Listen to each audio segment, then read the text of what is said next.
The entire cast of Xenogears is generally built off of Faye. That's what makes his place in the game so important. He's mandatory for 99% of the game, and he's the only character in the game that can fill in for every single role. Ignoring his physical damage, the trade-off is he's usually not that good at those jobs. Not bad, just not particularly amazing when compared to other dedicated characters. So while he can serve the role of the team's healer, he's generally one of the worst options for that, as he only has a single target healing spell, and it doesn't even heal for that much. And he can be the dedicated mage of the group. But his ether options are generally weak until the very end of the game when he gets Radiance and Big Bang, meaning the actual dedicated mages tend to be a lot better at that job. The trade-off for being unimpressive at all these things is the fact he's the only character in the game who can do all these things by himself.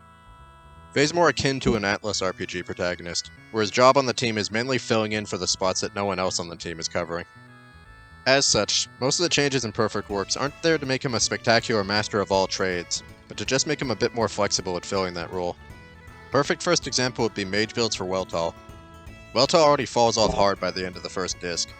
You get so many good gears for doing damage that a mixed attacker that has a really poor option for its only way of doing ether damage struggles to stand out. To help with this, the ether amp stat of Weltall has been increased. This also helps it stand out a lot more compared to Heimdall, which has generally the same stat spread, but with worse attack power in exchange for higher HP. It also helps Weltall actually stand out as this special gear the game keeps hyping it up as. Speaking of which, Xenogears, the mech, often gets criticized for not living up to the hype the game's story gives it.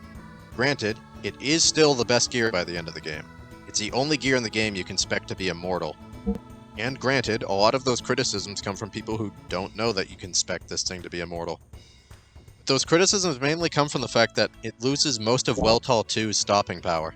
Flaming Hell and Thor's Hammer may not be Jesse Cannon or air odds, but they're almost as good, and that's a huge thing to lose.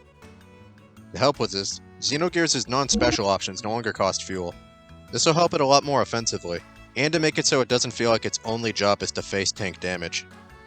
Lastly, Faye's ether spells pack a bit more punch. You often struggle to find situational merits to use these moves outside of enemies that explicitly required you to use ether attacks to defeat them. This is because Faye's generally a physically inclined character, so spending resources to do less damage really wasn't worth it. This change, along with enemies having more ether defense, should encourage the player to use these moves more.